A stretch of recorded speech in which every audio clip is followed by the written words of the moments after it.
Halo teman-teman semuanya. Pernah tidak sih kalian merasa sedih, tapi cuma sebentar, lalu tiba-tiba hilang? Sekarang, bayangin kalau misalkan perasaan itu berlangsung berhari-hari, bahkan berminggu-minggu, sampai aktivitas sehari-hari teman-teman itu menjadi terganggu. Nah, kondisi ini dikenal sebagai Major Depressive Disorder atau biasa juga disebut dengan MDD. Kenalin, aku Mulai, dan di video kali ini aku akan membahas tentang definisi, penyebab, dan juga bagaimana Major Depressive Disorder ini terjadi di dalam otak. Nah, yang pertama kita akan belajar terkait dengan apa sih Major Depressive Disorder itu? Jadi, MDD ini adalah gangguan mental yang ditandai dengan depresi berat tanpa adanya fase mania atau hipomania. Artinya, pasien hanya mengalami fase sedih yang berkepanjangan tanpa fase terlalu bahagia seperti pada bipolar. Nah, diagnosis MDD ini ditegakkan jika yang pertama, gejala berlangsung minimal 2 minggu dan sudah mengganggu kehidupan sehari-hari. Gejalanya tidak hanya sedih, tetapi juga melibatkan emosi, fisik, dan juga pikiran. Contohnya, yang pertama merasa sedih secara terus-menerus, kehilangan minat, sulit tidur, mudah lelah, sulit konsentrasi, dan juga merasa tidak berharga. Menurut teman-teman, apa sih bedanya sedih dengan depresi? Bedanya ada di durasinya teman-teman dan juga dampaknya terhadap kehidupan. Nah, mungkin teman-teman bertanya, Kak, sebenarnya penyebab dari MDD itu apa saja? Nah, teman-teman perlu diingat bahwa MDD itu tidak hanya disebabkan oleh salah satu faktor saja, tetapi disebabkan oleh banyak faktor yang saling berhubungan. Faktor yang pertama adalah faktor biologis. Kita tahu bahwa di otak kita itu kan ada zat kimia, ada serotonin, ada dopamin, ada norepinefrin juga.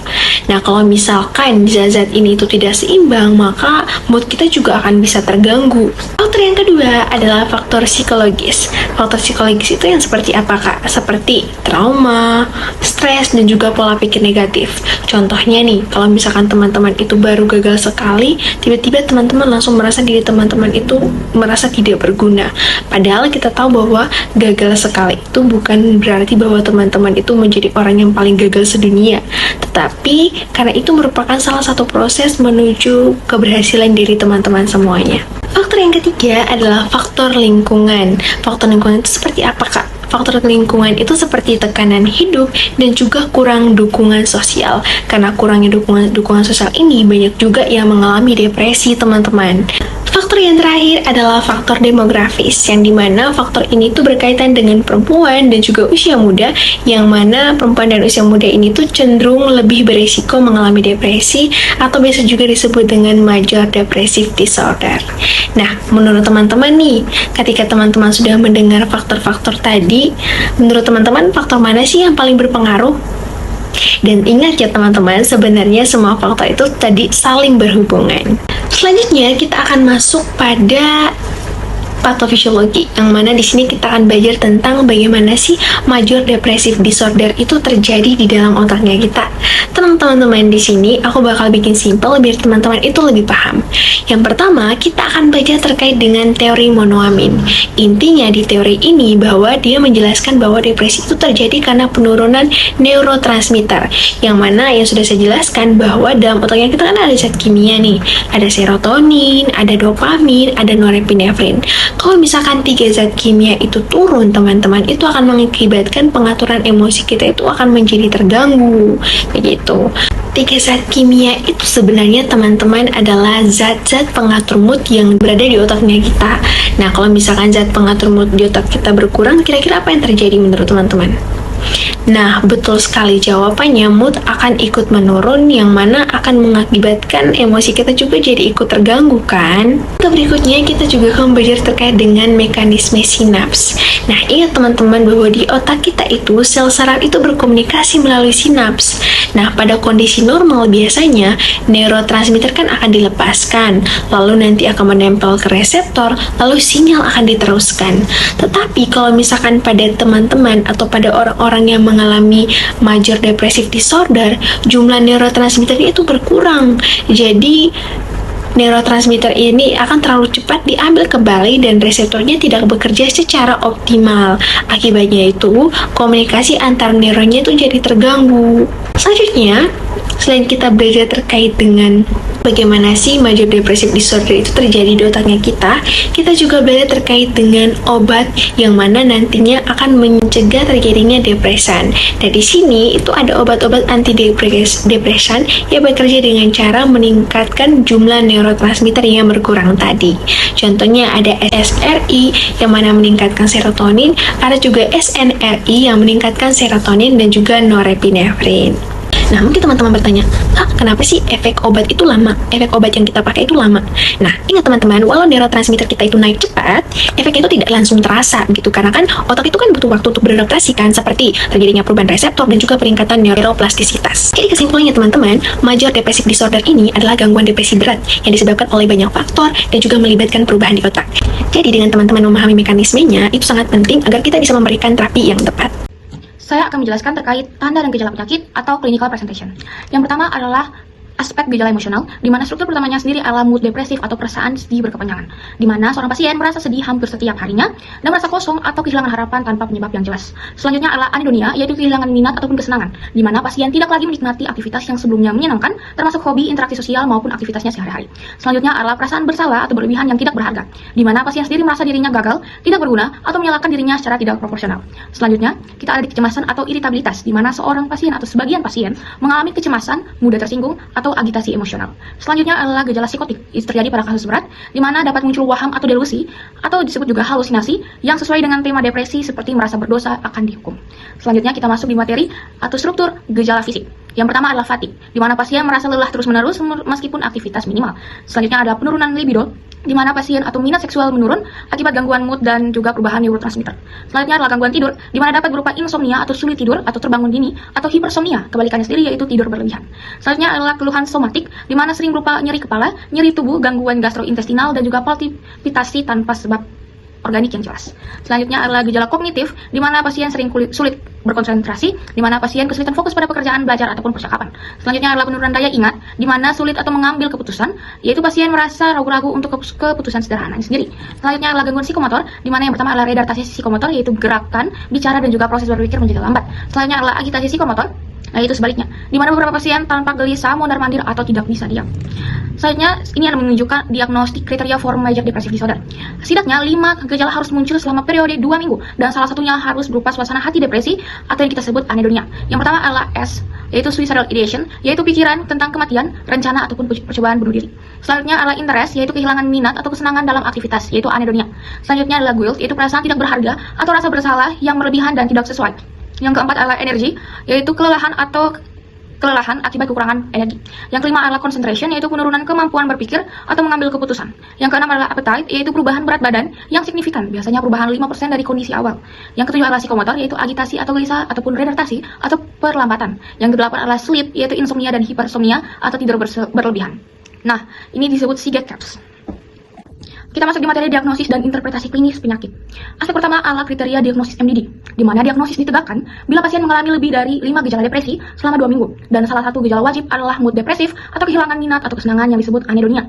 Selanjutnya adalah penilaian klinis, di mana yang pertama adalah riwayat penggunaan obat atau substansi, yaitu untuk menyingkirkan depresi akibat obat atau zat tertentu. Yang kedua adalah mental status examination, yaitu penilaian mood, afek, pola pikir, insight, dan juga resiko bunuh diri. Selanjutnya adalah wawancara psikiatrik, yaitu dilakukan untuk mengevaluasi durasi, berat gejala, dan dampaknya terhadap fungsi pasien. Selanjutnya adalah pemeriksaan penunjang. Yang pertama adalah pemeriksaan elektrolit atau metabolik, di mana gangguan metabolik dapat menyebabkan perubahan mood. Selanjutnya adalah tes tiroid, di mana hipotiroid dapat meniru gejala depresi. Selanjutnya adalah CBC atau complete blood count, yaitu untuk menyingkirkan anemia dan infeksi kronis. Selanjutnya adalah interpretasi klinis. Yang pertama adalah bipolar disorder, karena terapi berbeda dan antidepresan dapat memicu mania. Selanjutnya adalah depresi akibat kondisi medis, yaitu misalnya hipotiroidisme, stroke, ataupun Parkinson. Selanjutnya adalah depresi akibat obat atau substansi. Contohnya sendiri adalah kortikosteroid, alkohol, benzodiazepine withdrawal. Kita masuk di goals terapi atau tujuan pengobatan. Yang pertama adalah menghilangkan gejala depresi. Target utamanya adalah menurunkan gejala emosional, fisik, dan kognitif dari pasien. Yang kedua adalah mencapai remisi penuh, di mana bukan hanya perbaikan sebagian, tetapi hilangnya gejala secara menyeluruh. Yang ketiga adalah memulihkan fungsi pasien, di mana mengembalikan kemampuan sosial, akademik, pekerjaan, dan aktivitas hariannya. Selanjutnya adalah meminimalkan efek samping terapi. Pemilihan terapi harus mempertimbangkan tolerabilitas dan keamanannya. Selanjutnya adalah meningkatkan kepatuhan pengobatan, karena terapi antidepresan memerlukan penggunaan jangka panjang. Selanjutnya adalah mencegah relapse atau rekurensi, di mana terapi pemeliharaan dilakukan untuk mencegah episode berulang. Saya Queen Aurum Desian Uli akan membawakan materi selanjutnya. Di sini kita mulai dari terapi non-farmakologi. Jadi, terapi non-farmakologi adalah pendekatan penyembuhan depresi tanpa menggunakan obat-obatan kimia yang berfokus pada perbaikan kondisi mental dan juga fisik dari pasien. Nah, untuk tujuan utamanya yaitu memperbaiki cara berpikir, meningkatkan kemampuan bersosialisasi, serta mengoptimalkan fungsi otak melalui tindakan fisik dan juga perubahan kebiasaan hidup. Nah, terapi ini menjadi solusi utama yang paling aman bagi populasi rentan seperti wanita hamil, ibu menyusui, lansia dengan polifarmasi, serta pasien dengan gangguan fungsi hati atau ginjal. Nah, penerapan psikoterapi itu digunakan sebagai pilihan awal untuk kasus depresi gejala ringan hingga sedang. Dan pada kasus depresi berat, kronis atau berulang, psikoterapi itu wajib mendampingi penggunaan obat karena memiliki efek aditif yang mempercepat kesembuhan dan juga mencegah kekambuhan. Nah, untuk kasus yang menunjukkan fitur psikotik atau resisten terhadap obat, langkah penanganan berikutnya dapat melibatkan terapi stimulasi otak. Yang pertama ada psikoterapi atau terapi berbicara. Nah, psikoterapi bekerja dengan cara membantu pasien memahami emosi, perilaku, dan juga pikiran yang berkontribusi pada depresinya. Nah, metode ini itu sangat membantu bagi pasien yang menghadapi stresor psikososial, kesulitan interpersonal, dan juga memiliki gangguan pribadi penyerta atau komorbid. Namun, psikoterapi tidak boleh menjadi modalitas pengobatan utama bagi pasien yang menunjukkan fitur psikotik. Psikoterapi itu yang pertama ada CBT atau Cognitive Behavioral Therapy. Itu bekerja dengan mengidentifikasi, menantang, dan mengubah pola pikir negatif yang tidak adaptif serta perilaku yang merugikan pasien. Nah, mekanismenya itu berfokus pada hubungan antara pikiran, perasaan, dan juga tindakan. Dengan mengubah cara pandang pasien terhadap suatu masalah, diharapkan respon emosional dan perilaku pasien juga akan membaik. Dan yang kedua itu ada IPT atau interpersonal psychotherapy. Itu berfokus pada hubungan interpersonal pasien dan masalah psikososial yang sedang dihadapi. Mekanisme kerjanya itu dengan cara membantu pasien meningkatkan keterampilan komunikasi dan juga penyelesaian masalah dalam interaksi sosial guna mengurangi stresor lingkungan yang memperburuk gejala depresi. Selanjutnya terapi elektrokonvulsif atau ECT. Nah, ECT ini adalah alternatif pengobatan yang sangat manjur, aman, dan juga efektif untuk kondisi major depresif berat dengan tingkat respons mencapai 70 hingga 90%. Bahkan bagi pasien yang telah gagal dalam farmakoterapi, tingkat keberhasilannya tetap melebihi 50%. Nah, indikasi utamanya yaitu digunakan saat dibutuhkan respons terapeutik yang sangat cepat seperti risiko bunuh diri parah, defisiensi nutrisi berat, atau gejala katatonik. Nah, terapi ini menjadi pilihan untuk gejala yang bersifat kebal atau refractory terhadap 2 kali uji coba antidepresan atau pada pasien hamil dan juga yang memiliki kontraindikasi obat. Nah, mekanismenya yaitu dilakukan dengan mengalirkan arus listrik singkat ke otak melalui elektroda di bawah anestesi umum untuk menginduksi kejang singkat yang terkontrol. Nah, hal ini diyakini menyebabkan perubahan kimiawi dan aliran neurotransmitter di otak yang meredakan gejala depresi sangat cepat. Nah, untuk prosedur dan responnya memerlukan 6-12 sesi dengan respons yang biasanya muncul dalam 10-14 hari. Efek sampingnya itu bisa meliputi kebingungan sementara serta amnesia retrograde atau anterograde. Yang berikut ada terapi stimulasi otak lainnya. Yang pertama itu ada transcranial magnetic stimulation.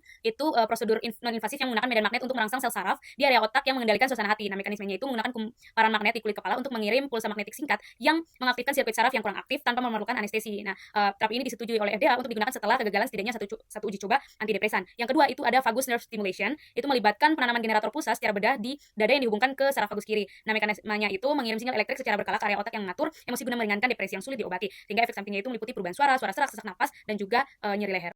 Yang berikut ada modifikasi gaya hidup dan juga lingkungan. Nah, intervensi ini mendukung kesehatan sel otak secara alami dan juga menyeimbangkan ritme sirkadian tubuh. Yang pertama ada aktivitas fisik atau olahraga. Nah, aktivitas fisik terukur bekerja sebagai peningkat suasana hati alami melalui pelepasan endorfin dan juga faktor neurotropik yang mendukung kesehatan sel saraf serta mengalihkan pikiran negatif. Nah, untuk dosis dan juga augmentasinya itu berdasarkan studi TREAD, intensitas 16 kilokalori per kilogram per minggu dikaitkan dengan tingkat remisi lebih besar dibandingkan dosis rendah 4 kilokalori per kilogram per minggu ketika digunakan sebagai augmentasi atau tambahan pada pengobatan SSRI. Yang kedua ada bright light therapy atau terapi cahaya. Nah, terapi ini efektif untuk depresi yang berkaitan dengan perburukan musiman, misalnya pada musim dingin. Pasien dipaparkan pada cahaya terang sebesar 10.000 lux melalui kotak cahaya khusus atau light box yang meniru sinar matahari alami. Nah, mekanismenya itu mempengaruhi jam biologis tubuh atau ritme sirkadian dan meningkatkan kadar serotonin di otak sehingga efek samping yang dapat terjadi yaitu meliputi ketegangan mata dan juga risiko memicu fase mania. Selanjutnya terapi farmakologi. Nah, terapi farmakologi untuk major depressive disorder adalah pendekatan medis yang bertujuan untuk menyeimbangkan kadar neurotransmitter utama di otak yaitu serotonin atau 5-HT, norepinefrin, dan juga dopamin pada celah sinaps otak guna mencapai remisi total atau gejala hilang sepenuhnya dan juga memulihkan fungsi psikososial dari pasien. Yang pertama ada SSRIs, itu Selective Serotonin Reuptake Inhibitors, merupakan golongan antidepresan lini pertama dalam manajemen major depressive disorder karena memiliki efikasi yang setara dengan kelas lainnya, namun profil keamanan yang lebih unggul termasuk risiko toksisitas dosis berlebih yang rendah serta efek samping antikolinergik dan kardiovaskular yang minimal. Nah, secara mekanistik SSRIs itu bekerja dengan menghambat secara selektif proses reuptake serotonin ke dalam neuron prasinaptik sehingga terjadi peningkatan konsentrasi serotonin di celah sinaptik yang memperkuat neurotransmisi untuk memperbaiki regulasi suasana hati guna mencapai fase remisi. Nah, keunggulan utama dari SSRI itu terletak pada selektivitasnya yang tinggi terhadap reseptor target yang secara signifikan meminimalkan aktivitas pada reseptor non target sehingga meningkatkan tolerabilitas serta kepatuhan pasien dalam menjalani terapi jangka panjang. Berikut adalah contoh obat dari SSRI itu ada citalopram, escitalopram, fluoxetine, fluvoxamine, paroxetine, dan juga sertralin. Selanjutnya SNRI atau serotonin norepinephrine reuptake inhibitors ini adalah golongan antidepresan yang juga diterapkan sebagai lini pertama dalam manajemen gangguan depresi mayor karena efikasinya itu setara dengan SSRI terutama untuk pasien yang tidak memberikan respons adekuat pada pengobatan sebelumnya atau memiliki gejala fisik terkait depresi. Nah, secara mekanistik SNRI itu bekerja dengan menghambat secara selektif proses reuptake dari dua neurotransmitter yaitu serotonin dan juga norepinefrin ke dalam neuron prasinaptik. Nah, hambatannya ini meningkatkan konsentrasi serotonin dan juga norepinefrin di celah sinaptik yang bekerja secara sinergis untuk memperbaiki regulasi suasana hati serta meningkatkan energi pasien guna mencapai fase remisi. Nah, selain itu SNRI juga selektif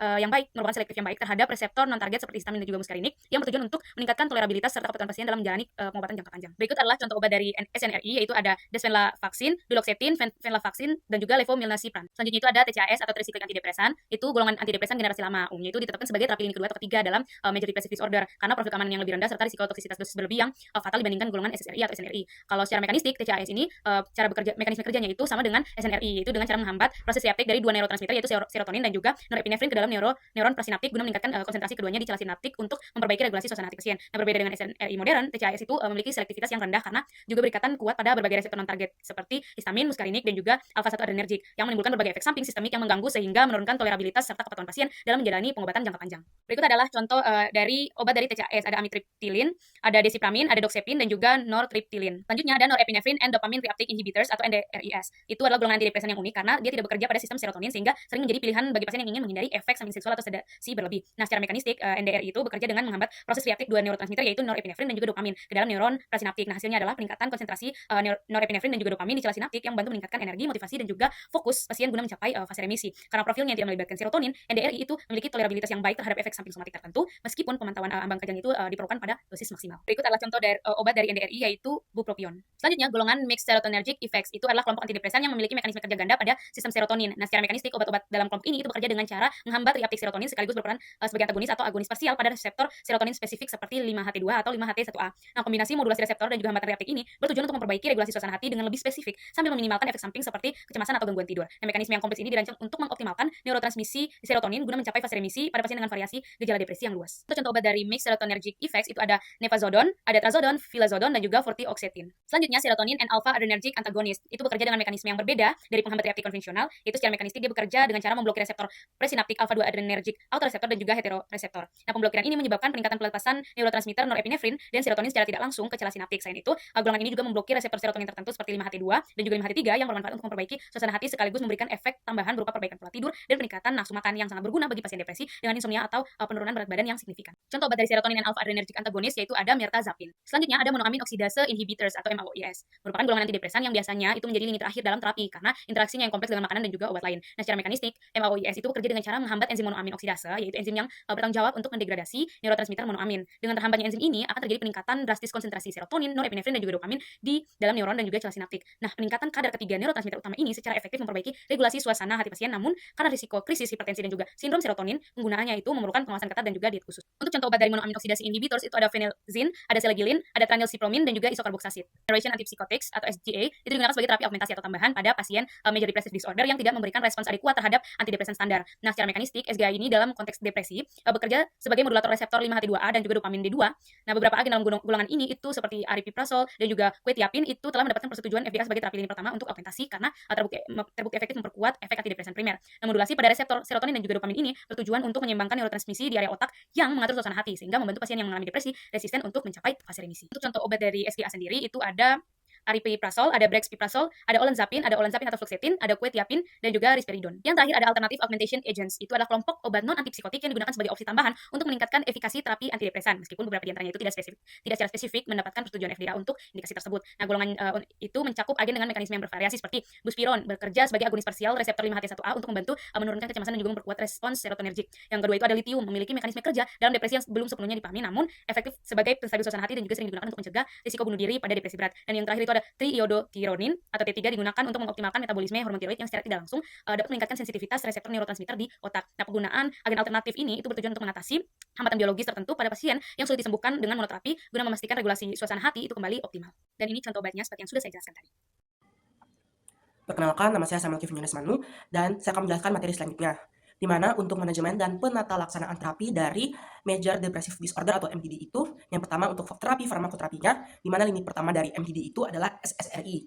Contoh obatnya itu seperti fluoxetine, sertraline, atau escitalopram. Selain itu juga terdapat golongan antidepresan lainnya seperti SNRI, serta antidepresan atipikal lainnya.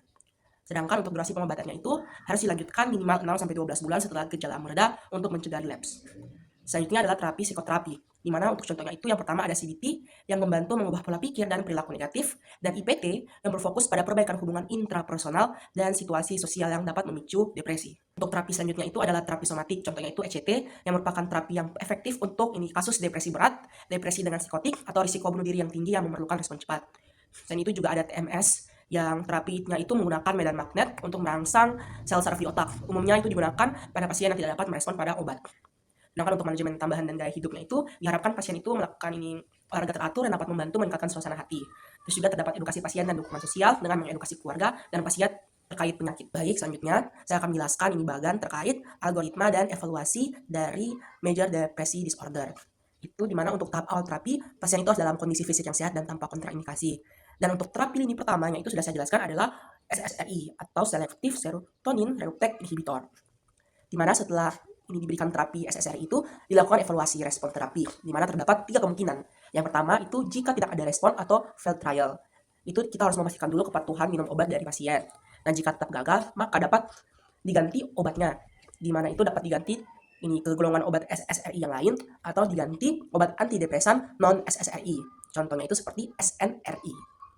Nah, namun jika ini responnya itu sebagian atau partial respon, itu dapat dilakukan tindakan berupa augmentasi atau penambahan terapi, seperti dengan menambahkan ini obat antidepresan lainnya atau ditambahkan ini obat antidepresan atipikal.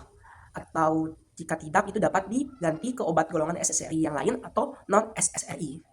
Namun jika ini evaluasi dari terapinya itu remisinya itu penuh atau fully remitted, di mana gejalanya hilang, maka dapat dilanjutkan terapi dengan SSRI. Itu minimalnya itu 4-9 bulan dan dapat diperpanjang hingga 12-36 bulan untuk maintenance, untuk mencegah kekambuhan. Dan itu perlu juga dilakukan evaluasi terkait efek samping obat untuk menentukan kelanjutan atau pergantian dari terapi. Terus juga perlu dilakukan evaluasi terkait fungsi sosial dan kerja dari pasien, apakah pasien kembali produktif, dan yang paling penting juga adalah evaluasi terkait keamanan atau keinginan untuk bunuh diri, terutama pada ini minggu awal terapi. Nah, terkait efek samping obat itu, contoh obatnya itu seperti venlafaxine, itu dimana diperlukan cek tekanan darah rutin, dan ini juga obat golongan ini trisilik antidepresan atau CA itu pada usia lebih dari 40 tahun wajib dilakukan EKG sebelum terapi. Terkait untuk edukasi pasien itu pertama dilakukan edukasi terkait penggunaan obat. Di mana obat antidepresan itu misalnya obat golongan SSRI itu tidak langsung bekerja, namun efeknya itu mulai terasa 2-4 minggu.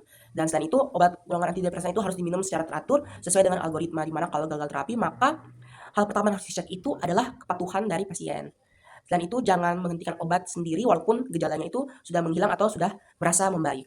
Selanjutnya itu ada edukasi terkait durasi terapi, di mana walaupun pasien sudah merasa membaik, namun terapi harus tetap dilanjutkan. Itu 4-9 bulan untuk fase lanjutan, dan untuk maintenance itu bisa sampai 12-36 bulan, yang berguna untuk mencegah kekambuhan. Selain itu juga ada edukasi terkait efek samping, di mana perlu dijelaskan mungkin akan muncul efek samping terkait seperti mual, pusing, atau gangguan tidur. Dan juga terdapat efek samping juga berupa gangguan seksual pada obat golongan SSRI. Seperti yang sudah saya jelaskan itu juga ada, contohnya itu ada venlafaxine yang perlu dan dapat meningkatkan tekanan darah sehingga diperlukan cek tekanan darah secara rutin. Selanjutnya kita masuk ke case report, di mana berdasarkan ini case report itu ditemukan pasien dengan keluhan utama berupa cemas, gelisah, perasaan benci terhadap ibu kandung, merasa bersalah, sulit tidur, murung, menangis sendiri, sulit berkonsentrasi, hilang minat dan mudah lelah. Dan juga terdapat ditemukan keluhan fisik seperti nyeri ulu hati, mual, dan sakit kepala. Di mana untuk riwayat penyakitnya itu, di mana ibu kandungnya itu pindah ke rumah pasien sejak 1 bulan yang lalu, yang memicu konflik batin.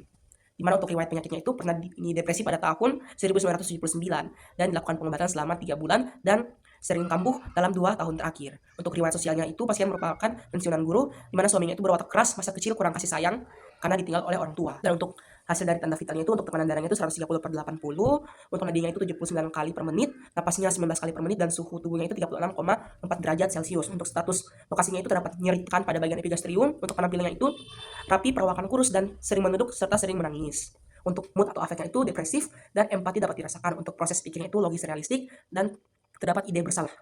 Untuk pilihan atau insight-nya itu pada pasien itu derajat 5, di mana pasiennya itu sadar dirinya sakit dan butuh bantuan. Dan berdasarkan hasil dari subjektif dan objektifnya itu, untuk diagnosis utama dari pasien itu terdapat gangguan depresi berulang dengan episode klinis sedang dengan gejala somatik. Sehingga untuk rencana plan atau terapinya itu dengan pertama itu dengan pemberian fluoxetine 1x20 mg itu pada pagi hari, dengan target utamanya itu pada neuron transmitter serotonin untuk mengatasi depresi. Terus ada juga pemberian clobazam 2x5 mg sebagai ansiolitik untuk mengatasi cemas dan regulasi tidur. Terus juga ada pemberian ranitidin 2 kali 150 mg untuk mengatasi gejala somatik dispepsia. Terus ini juga dilakukan terapi psikoterapi itu dengan IPT atau psikoterapi interpersonal yang akan membantu pasien untuk mengelola emosi terhadap ibu kandung dan memperbaiki pola komunikasi keluarga. Terus untuk edukasinya itu perlu diinformasikan bahwa efek dari obat antidepresan fluoxetine itu baru akan terasa optimal setelah 2-4 minggu. Dan untuk monitoring terhadap pasien itu adalah pemantauan efek samping obat seperti mual, pusing, atau agitasi. Terus ada evaluasi skor GAF secara berkala dan monitoring ketat terhadap risiko ide bunuh diri pada pasien.